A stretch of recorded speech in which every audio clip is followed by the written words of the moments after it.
Quem nunca viu aquele vídeo em que uma repórter corre atrás de uma senhora que bate o ponto e vai embora? A cena virou meme porque é engraçada e, ao mesmo tempo, reveladora. A repórter insiste, grita: "Senhora, senhora!" Mas a mulher segue firme, sem olhar para trás, como quem não deve nada a ninguém. O riso vem porque, no fundo, todos já sentimos essa vontade: largar tudo e simplesmente ir embora. E é justamente daí que nasce a reflexão: o que significa trabalhar, como inconscientes. Participa disso. E de que forma a psicanálise pode nos ajudar a entender o prazer e o sofrimento no trabalho.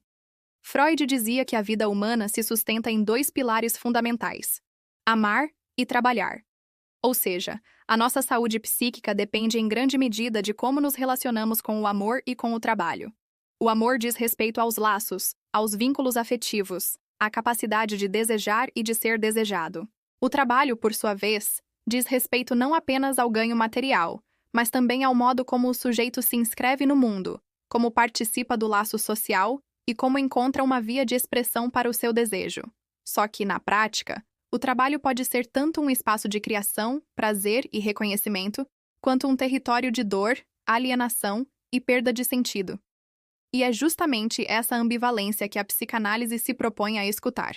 Quando pensamos no trabalho apenas como uma atividade produtiva, corremos o risco de esquecer que, por trás de cada tarefa, há sempre um sujeito com sua história, seus traumas, suas fantasias.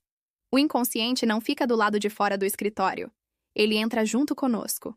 Aquele chefe que parece insuportável pode encarnar, sem que percebamos, uma figura parental.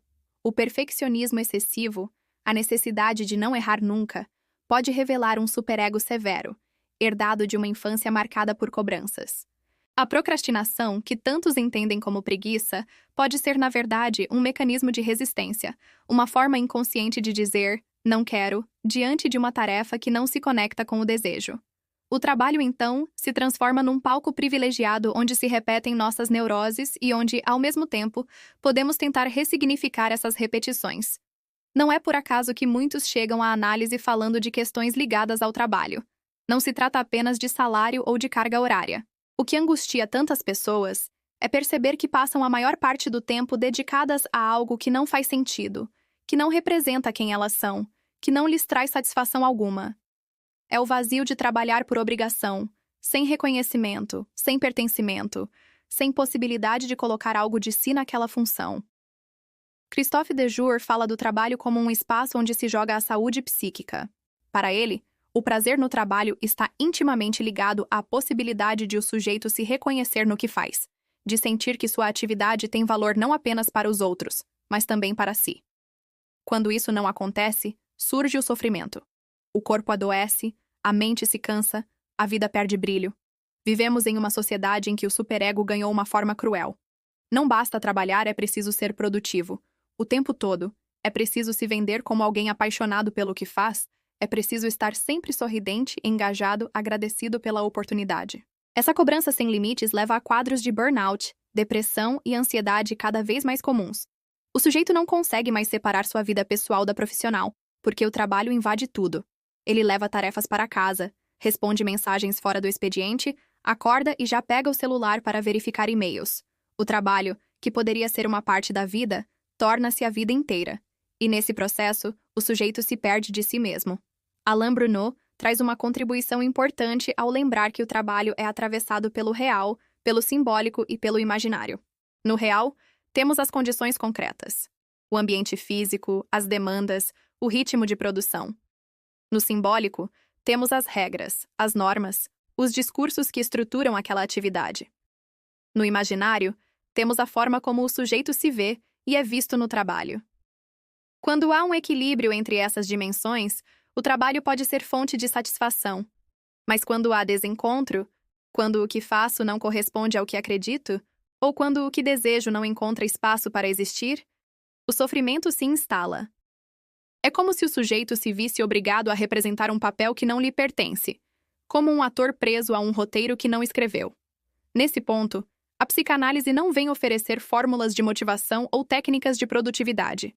Ela não vai dizer "seja grato" ou "encontre sua paixão e tudo ficará bem". Pelo contrário, ela parte do reconhecimento de que o desejo humano é marcado pela falta, E que nenhuma profissão, por melhor que seja, vai preencher todos os nossos vazios. A felicidade plena no trabalho é uma ilusão, mas isso não significa que devamos nos conformar com a dor. Significa apenas que o sentido não é dado de fora, mas construído a partir da relação singular que cada sujeito estabelece com sua atividade. Trabalhar feliz não é trabalhar sem dificuldades, é poder se reconhecer no que se faz, é conseguir deixar uma marca pessoal, é não se reduzir a uma função mecânica. É preciso também falar do trabalho como sintoma.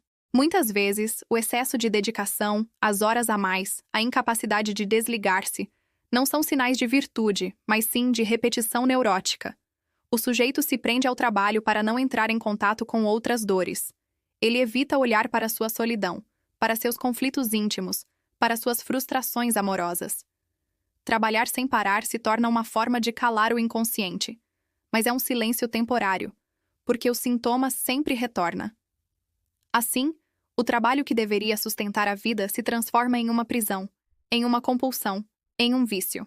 A psicanálise mostra que só é possível se libertar desse ciclo quando se dá voz ao que está por trás desse excesso, quando se deixa de atender apenas às demandas do outro e se pergunta: o que eu de fato desejo?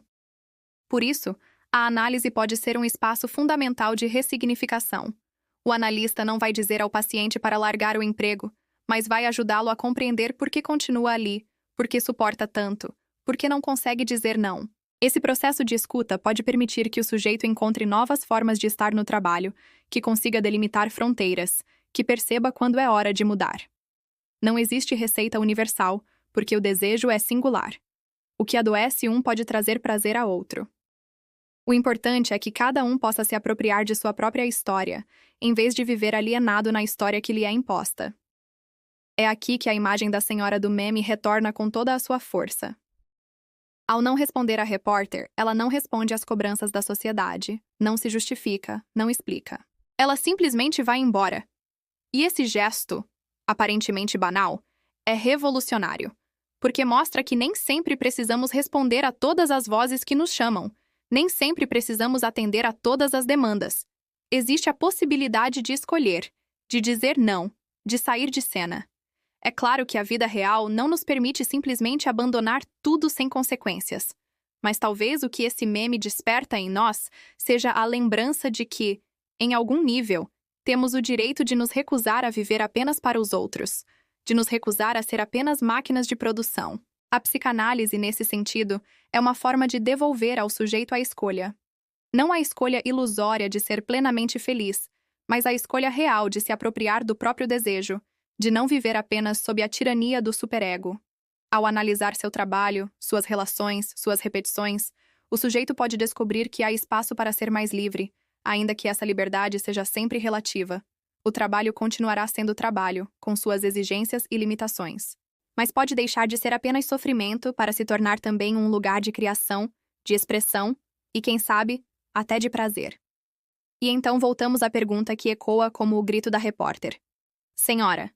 Senhora. Talvez essa seja a forma como a sociedade nos chama todos os dias. Ei, você não vai produzir mais? Você não vai responder agora? Você não vai se esforçar até a exaustão? E como a senhora do meme, talvez possamos escolher de vez em quando simplesmente não responder. Porque a verdadeira questão não é o chamado do outro, mas a nossa própria resposta. A pergunta que realmente importa é: e você? O que deseja? E para fechar, quantas vezes você não quis bater ponto e ir embora?